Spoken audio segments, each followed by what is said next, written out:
श्रीफल जैन न्यूज की प्रस्तुति। श्रीफल जिन पाठशाला नई पीढ़ी में जैन संस्कारों का बीजारोपण कर उसे प्रोषित करने हेतु सहज ज्ञानशाला।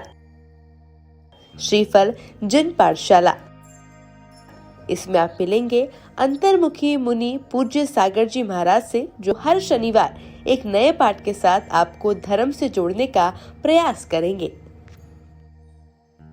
श्रीफल जिन पाठशाला में आप सबका आशीर्वाद है। आज हम चक्रवर्ती की बात करेंगे। हमारे यहाँ पर सगाका पुरुषों का वर्णन आया है, जिसमें तीर्थंकर, बलदेव, नारायण, उनके माता पिता, चक्रवर्ती आदि कई महापुरुष आते हैं। उनमें से आज हम चक्रवर्ती की बात करेंगे। चक्रवर्ती 6 खंड का राजा होता है। 5 मलेच्छ खंड, 1 आर्य खंड। इन 6 खंडों पर विजय प्राप्त करता है। इन 6 खंडों का स्वामी होता है। चक्रवर्ती पद उन्हें पूर्व भव में जो पुण्य कर्म वो करते हैं, जैसे जिनेंद्र भगवान की आराधना करना, मुनिराजों को आहार दान देना, शास्त्र दान देना, उनका स्वाध्याय करना, देव शास्त्र गुरु पर श्रद्धा रखना, इन सब कहीं पूर्व भाव के किए हुए पुण्य के फलस्वरूप वो चक्रवर्ती पद को प्राप्त करता है। उन्हें इस बात का एहसास या उस समय प्रजा को इस बात का पता तब चलता है कि चक्रवर्ती हैं, कि चक्रवर्ती की अयोध्यशाला में चक्र रत्न की उत्पत्ति होती है। और जब ये समाचार चक्रवर्ती के पास पहुंचता है तो वह अयोध्यशाला में जाता है और फिर जिनेंद्र भगवान की आराधना उपासना करता है, चक्र रत्न का सम्मान करता है। और ये जितने चक्रवर्ती होते हैं, ये या तो उस भव में या आने वाले भव में वो मोक्ष को प्राप्त करते हैं।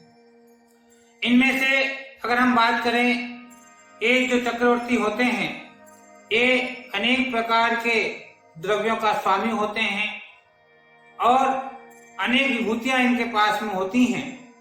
यह इनके 7 अंग होते हैं: स्वयं राजा, स्वामी राजा, अमात्म, देश, दुर्ग, भंडार, सटंग बल और मित्र।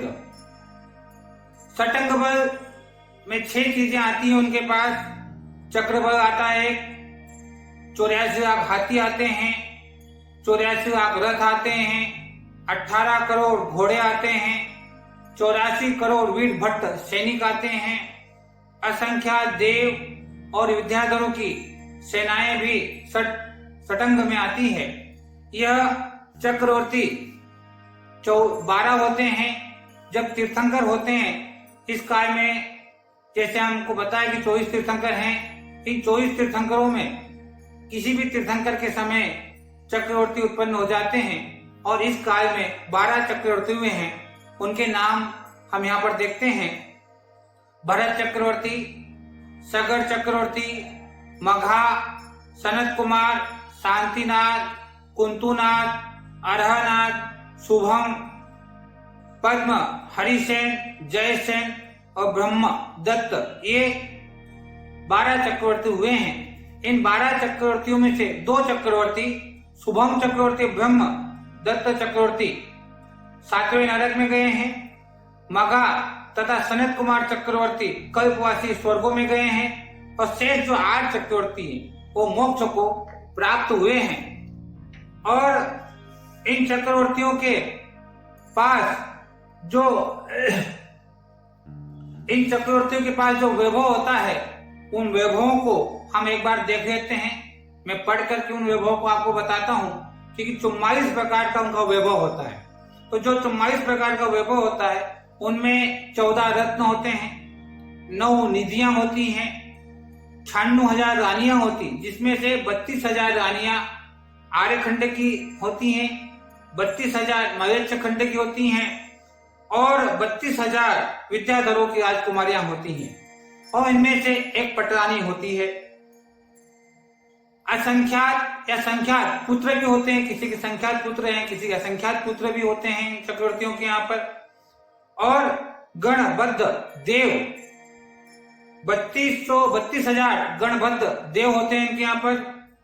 और 360 दोनों रक्षक होते हैं, 360 रसोइया होते हैं, 32 यक्ष होते हैं, 350 राप 100 का बंधु कुल होता है, 12 भेड़ियां होती हैं, 12 नगाड़े होते हैं, 24 शंख होते हैं, 1 कोड़ा कोड़ी हल होते हैं, 3 करोड़ गायें होती है और 3 करोड़ गौशालाएं होती हैं, 1 करोड़ थाली हंडे होते हैं, 84 लाख गज, 84 लाख रथ, 18 करोड़ घोड़े, 84 करोड़ योद्धा, अनेक विद्याधर होते हैं जिनकी कोई गिनती नहीं है, 88,000 मलेच्छ राजा होते हैं, 99,000 चित्रकार होते हैं, 3200 मुकुटबद्ध राजा होते हैं, 32,000 नाट्यशालाएं होती हैं, 32,000 संगीतशालाएं होती हैं, 48 करोड़ पदाती यानी पैदल चलने वाले होते हैं, 32,000 देश, 96 करोड़ ग्राम, 75,000 नगर, 16,000 खेत, 24,000 करवट, 4,000 मटंब, 48,000 पट्टन, 99,000 दुर्मुख, 14,000 समूहार, 56 अंतरद्वीप, 700 कुक्षी निवास, 28,000 दुर्गा दीवन और 48 करोड़ पताकाएं, 10 प्रकार का भोग, 60 खंड पृथ्वी का अधिपति। इस प्रकार से ये 44 प्रकार का वैभव चक्रवर्ती के पास होता है। इनका सबका स्वामी चक्रवर्ती होता है और इसमें भरत चक्रवर्ती के 500 पुत्र थे और सगर चक्रवर्ती के 60,000 पुत्र थे।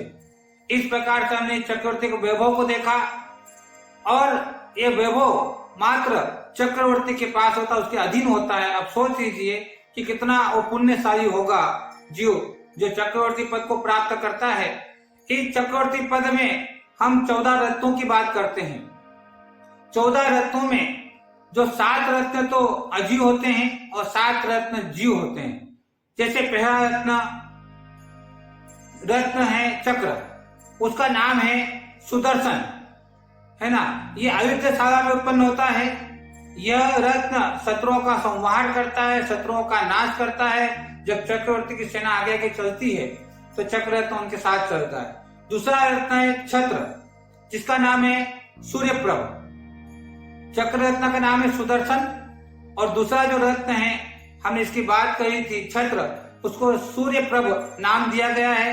ये छतरी के आकार का होता है और इसकी उत्पत्ति भी आयुधशाला में होती है। और जब वर्षाएं होती हैं, अधिक वर्षा होती है और सेना को वर्षा से बचाना होता है तो यह 12 योजन लंबा और 12 योजन चौड़ा होता है। इसके अंदर जो आ जाता है उतने में फिर बरसात आदि संकटों से बच जाता है। तीसरा रत्न है खड़, जिसका नाम है भद्रमुख। यह जो खड़ नाम का रत्न है, यह एक प्रकार का आयुध शस्त्र है। इसकी उत्पत्ति भी आयुधशाला में होती है। यह रत्न शत्रुओं का संहार करने की होता है, शत्रुओं को नाश करने की होता है। चौथा रत्न है दंड, जिसका नाम है प्रबुद्ध वेग। यह दंड एक प्रकार का शस्त्र होता है, एक प्रकार का अस्त्र होता है। इसकी उत्पत्ति भी आयुधशाला में होती है। यह रत्न विजयार्थ पर्वत की गुफा को तोड़ने के काम में आता है। रसभाचल पर्वत पर अपना नाम लिखने के काम में आता है। पांचवा रत्न है काणिका, जिसका नाम चिंता जननी है। यह रत्न भी एक शस्त्र के समान होता है। इसकी उत्पत्ति श्री ग्रह में होती है। विजयार्थ पर्वत आदि की गुफाओं को जो अंधकार होता है, उस अंधकार को कम करने का काम करता है। और अन्य जगह पर ऐसा वर्णन भी आया है कि विजयार्थ पर्वत पर जो चक्रवर्ती अपना नाम लिखता है तो काणिका नाम का रत्न भी वहां पर नाम लिखने के काम में आता है। छठा रत्न है मणि, जिसे चिंतामणि भी कहते हैं, जिसका नाम चूड़ामणि है। ये एक प्रकार का रत्न है जिसकी उत्पत्ति श्रीगृह में होती है। ये मनोवांछित कार्य को सिद्ध करने वाली होती है। सातवां रत्न होता है चरम, जिसका नाम है मंझनमय, जिसका नाम है, ये एक प्रकार का तंबू है। इसकी उत्पत्ति शीघ्र में होती है। ये गंगा आदि नदियों को पार करने में सहयोग करता है। मरेच्छ राजाओं का जल के ऊपर से तैरकर ऊपर सारे कटक को आश्रय भी ये दे देता है।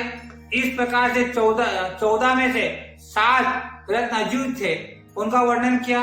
अब इस 7 रत्न जीव होते हैं जो चैतन्य होते हैं। उनमें से पहला रत्न है सेनापति, है ना। ये सेनापति है और ये सेना अध्यक्ष होता है। इसकी उत्पत्ति भी राजधानी में होती है। ये गुफाओं के द्वारा खोलना, सेनाओं को निर्देश देना, ये सब काम सेनापति का होता है। दूसरा है गृहपति, जिसका नाम भद्रमुख है। यह भंडारी होता है। इसकी उत्पत्ति भी जहां चक्रवर्ती होता है वहीं पर होती है और यह भंडारी राजभवन आदि की व्यवस्थाओं को संभालता है, चक्रवर्ती की सारी अभावों को संभालता है। और तीसरा रत्न होता है गज, जिसका नाम विजयगिरी होता है। यह हाथी होता है। इसकी उत्पत्ति भी विजयार्थ पर्वत पर होती है। यह सवारी करने के काम में आता है। चौथा रत्न है अश्व, घोड़ा, जिसका नाम पवनजय होता है, जिसकी उत्पत्ति विजयार्थ पर्वत पर होती है। गुफाओं के द्वार खोले जाने पर तुरंग रत्न द्वारा 12 योजन छलांग लगा जाता है। कितनी? 12 योजन की छलांग लगाता है। एक योजन में 12 किलोमीटर के लगभग होता है, तो इतनी छलांग वो वहां पर लगाता है। पांचवा रत्न है पुरोहित, जिसका नाम बुद्धि समुद्र है। यह धर्म प्रयोग होता है। इसकी उत्पत्ति राजधानी में होती है। जितने भी चक्रवर्ती के धार्मिक अनुष्ठान होते हैं उन अनुष्ठानों का निर्देशन करता है, उन्हें करवाता है। छठा रत्न होता है स्थपति, जिसका नाम काम वृष्टि है। यह बड़ाई होता है। अनेक कहने का मतलब कि इसकी उत्पत्ति राजधानी में होती है। ये नदियों को आदि पार करने के जो पुल आदि बनाने में यही बनाता है। पुल बनाना हो, किसी प्रकार का भवन जो बनाना हो, महल बनाना हो, मंदिर बनाना हो, तो स्थपति ये सब काम करता है। सातवां होता है स्त्री रत्न, जिसका नाम सुभद्रा है। यह पटरानी होती है। इसकी उत्पत्ति भी विजयार्थ पर्वत पर होती है। और इसके अलावा चक्रवर्ती की 9 निधियां होती है। काल, महाकाल, पांडुर, मानव, शंख, पद्म, सर्प, पिंगल और नाना रत्न, ये सब चक्रवर्ती की 9 निधियां हैं और इनका उपयोग भी अलग अलग कामों में होता है। काल निधि, यह ऋतुओं के अनुसार फल पुष्प आदि देती है। पांडु निधि, यह धान्य आदि अनाज सठ रस उपलब्ध कराती है। मानव निधि, यह आयुध सारा अनेक प्रकार के शस्त्र उपलब्ध कराती है। शंख निधि, यह वादित्य आदि बजाना आदि उपलब्ध कराती है। पद्म निधि, यह विविध प्रकार का वस्त्र उपलब्ध कराती है। नेसर्प विधि, यह महल मंदिर आदि उपलब्ध कराती है। पिंगल, यह आभरण अर्थात गहने आदि उपलब्ध कराती है।